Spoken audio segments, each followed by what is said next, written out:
చేసే పని మీద ఇష్టం ఉండాలి, డిసిప్లిన్ ఉండాలి. ఇప్పుడు 40 మంది క్లాస్ చెప్తున్నాడు స్వామీజీ, ఇద్దరు డిస్టర్బ్ చేయడం వల్ల సారు డిస్టర్బ్ అవుతారు.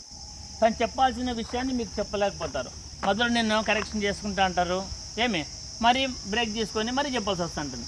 మీ వల్ల మొత్తం క్లాస్ అంతా డిస్టర్బ్ అవుతున్నది. ఒక 4-5 మంది వల్ల మాత్రమే. మిగతా వాళ్ళంతా బాగా చేస్తున్నారు. ఆ డిసిప్లిన్ కోసం మన ప్రోగ్రామ్ చేస్తూ ఉండేది. శ్రద్ధా సంస్కారం అంటే ఏమి, శ్రద్ధగా మనము ప్రోగ్రామ్ను కండక్ట్ చేసుకోవడానికి మనం ఇక్కడికి వస్తున్నాము. ఇంకా డిసిప్లిన్ లేకపోతే ఎట్లా? అంతే పెద్ద స్వామీజీ ఎంత మంచి విషయాలు చెప్తున్నారు, మన మైండ్ ఎక్కడెక్కడో ఉంటుంది. ఒకరి వల్ల మొత్తం క్లాస్ అంతా డిస్టర్బ్ అవుతుంది. దాన్ని తగ్గించుకోవాలా. మనకు మంచి అవకాశం ఇది. మనము ఒక మంచి నేర్చుకోవడానికి మంచి అవకాశం, దాన్ని మనం కోల్పోతాం. అర్థమవుతుందా? ఎందుకంటే బయట డైవర్షన్ ఎక్కువ ఉంది మనకి. ఇంట్లో తల్లిదండ్రులు చెప్పడం లేదా ఇట్లా మంచి విషయాలు చెప్తున్నారా? మీకేమన్నా ఇప్పుడు స్వామి చెప్తున్న విషయాలు మీ తల్లిదండ్రులు చెప్తున్నారా? లేదు. టీవీలో ఏమన్నా వస్తున్నాయా? లేదు. సమాజం ఏమైనా నేర్పిస్తుందా? లేదు. ఇట్లాంటి మంచి కార్యక్రమానికి వచ్చాము, మనం నేర్చుకోవాలి కదా. అవన్నీ కూడా అవన్నీ అక్కడ లేకపోవడం వల్ల మీకు ఇది కొత్తగా అనిపిస్తూ ఉంది. మేము చదువుకునేటప్పుడంతా ఇదే కరెక్ట్. ఎప్పుడు కూడా మాకు ఇంట్లో కూడా అదే చెప్పేవాళ్ళు, స్కూల్లోనే అదే చెప్పేవాళ్ళు, సమాజం కూడా అట్లే ఉండేది. మీకు సమాజం ఎక్కువ డైవర్ట్ చేస్తాను మిమ్మల్ని. ఇంటికి పోతే సెల్ ఫోన్ ఉండడము, టీవీ ఉండడము, బయట సర్కిల్ ఫ్రెండ్స్ సరిగ్గా లేకపోవడము కదా. సమ్మర్ హాలిడేస్లో మనం చేయాల్సింది ఏమంటే, నెక్స్ట్ క్లాస్కి వెళ్తున్నాము, దానికి సంబంధించిన బుక్స్ ఏమైనా తీసుకోవడం, రాసుకోవడము. లేదా మార్నింగ్ లేయంగానే మేడం గారు నేర్పిస్తున్నారు, ఆసనాసనం నేర్పిస్తున్నారు, మార్నింగ్ ఒకసారి ప్రాక్టీస్ చేసుకోవడం. ఆసనాస్ కూడా ఇక్కడ వచ్చిన తర్వాత మనం వృక్షాసనం నిలబడలేకపోతున్నామంటే బ్యాలెన్స్ చేసుకొని, బ్యాలెన్సింగ్ ఆసనాలు చాలా మంచిది. మన మైండ్ను బాడీని కోఆర్డినేట్ చేస్తాయి అవి. అవన్నిటి మీద కాన్సన్ట్రేట్. ఇంట్లో కూడా ఒకసారి ప్రాక్టీస్ చేసుకోవాలా. ఇంకొకటి, డిస్టర్బ్ చేయకూడదు క్లాస్ని ఎప్పుడు కూడా. ఒక టీచర్ ఇక్కడ చెప్తున్నావు అంటే టీచర్ చెప్పేదాన్ని నువ్వు రిసీవ్ చేసుకొని సిద్ధంగా ఉండాలి. కానీ నేను ఎప్పుడు కరెక్షన్ చేస్తానంటే టీచర్ ఇంకేం చెప్పగలుగుతారు చెప్పండి? ఓకే, ఎప్పుడు డిసిప్లిన్ కొద్దిగా మెయింటైన్ చేయండి. ఓకేనా? ఓకే, చిన్నగా హ్యాండ్స్ రొటేషన్ చేయండి.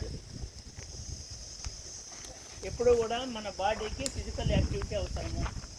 మామూలుగా ఇంట్లో చూస్తుంటాం, నువ్వు టీవీ చూస్తుంటావు, నీకు నీళ్ళు బాగా దప్పికినాయి అనుకో, ఏం చెప్తావు? మేము వంటింట్లో పోయిన తర్వాత కాసుకొని మేము వంటింట్లో పోతే నమ్మ నీళ్ళు గ్లాస్ ఇమ్మంటాం కదా. మనం ఏం చేయాలి? మన పని మనమే చేసుకోవాలి. మనం టీవీ చూస్తున్నాం అనుకో, మనం పోయి మనం నీళ్ళు తాగాల, మన అవసరం ఏంటంటే మనం తీసుకోవాలా. ఎవరిని అక్కడికి పోతారేమో చూసుకొని అమ్మ తీసుకురామ్మ అంటాం. అలవాటు అయ్యి కదా అట్లా, అవునా కాదా? Okay, hands up and down, చేతులు పైకి కింద దించండి. Okay, hand sideward stretch ఈ విధంగా. Okay, very good. హిప్ మీద చేతులు పెట్టుకోండి, హిప్ రొటేషన్ చేయండి. ఇదైతే బాగా చేస్తారు, ఆడపిల్లలు బాగా చేస్తారు కదా. డ్యాన్సుల్లో అంతా ఇది ఉంటుంది కదా, మా పిల్లలు కూడా బాగా చేస్తున్నారు. Okay, opposite. Okay, hands forward, half squat, half squat. చూడండి ఎత్తు కూర్చున్నారు. Up down, up down, up down, up. Okay, కాళ్ళు కొద్దిగా ఫ్రీ చేసుకో. యాంకిల్ రొటేషన్, ఒక కాలు మీద బ్యాలెన్స్ నీట్గా. ఇది మీకు యోగాలో కూడా ఉపయోగపడుతుంది. వృక్షాసనం చేస్తున్నాము, తాడాసనం చేస్తున్నాము, బ్యాలెన్సింగ్ ఆసనం చేసినా కూడా ఉపయోగపడుతుంది. Opposite direction. నెక్స్ట్లో ఆపోజిట్. ఓకే, ఒక 2 ఎక్సర్సైజ్ చెప్తాం. మీ స్కూల్లో చెప్తుంటారా? మాకు క్యాలసింగ్ ఎక్సర్సైజ్ చెప్తుంటారు కదా, 2 చెప్తున్నాం, బాగుంటుంది క్లాస్లో కాబట్టి. ఎందుకంటే రకరకాల స్కూల్స్ నుంచి తెచ్చింటారు కదా. చిన్న ఎక్సర్సైజ్లో సింపుల్ ఉండేది చెప్తాను. ఫస్ట్ అబ్జర్వ్ చేయండి, నేను చేసి చూపిస్తాను, ఆ తర్వాత మీరు చేస్తారు. ఓకేనా? స్టాండీలో ఉండండి, హ్యాండ్స్ బ్యాక్. మీ లెఫ్ట్ హ్యాండ్లో లెఫ్ట్ హ్యాండ్ ఈ విధంగా ఉండాలి. స్టాండ్ ముందుకు చూస్తుండాలి, ఇట్లా ముందుకు చూస్తుండాలంటే కదలకూడదు, ఇంకా అదే పొజిషన్లో ఉండాలి. ఒక ఎక్సర్సైజ్ చూపిస్తాను ఫస్ట్ నేను. చూడు, హ్యాండ్స్ రైజ్ సైడ్ వర్డ్. మీరు చేయొద్దు, చూడాలి ఊరికే. Raising on side, palms facing downward, అంటే అరచేతులు నేల ఈ విధంగా, అంటే కొద్దిగా బెండ్ అవుతాము ఈ విధంగా. Hands forward. Next third count side word, fourth count position. చూడు, 1 2 3 4. మన కాళ్ళకు మంచి ఎక్సర్సైజ్ ఇది, నడుముకు కాళ్ళకు మంచి ఎక్సర్సైజ్ చేద్దాము. Ready? Group tension, attention first, attention కావాలి. ఇప్పుడు నేను ఎట్లనే ఉన్నాను స్ట్రైట్గా. పిడికిలు బిగించాలా, పాదాలు వీ షేప్లో ఉండాలా, హీల్స్ రెండు జాయిన్ అయి ఉండాలి. ఓకే, ఈ విధంగా. Okay, exercise by count first 4 కౌంట్స్లో చేద్దాం. రెడీ? Exercise begin.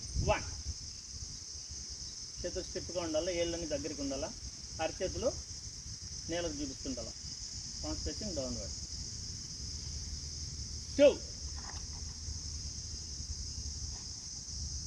3, 4.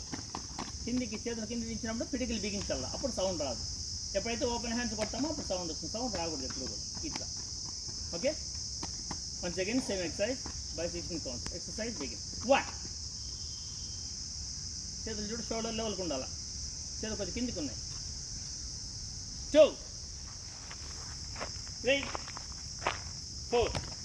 సౌండ్ వస్తాను ఇంకా. 5, 6, 7, 8,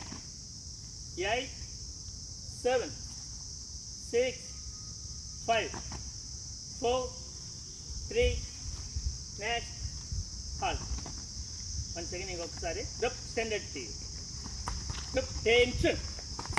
ఓకే, ఎక్సర్సైజ్ విత్ విజిల్తో చేస్తాను. కౌంట్ నేను కౌంట్ చెప్పండి, విజిల్తో. రెడీ?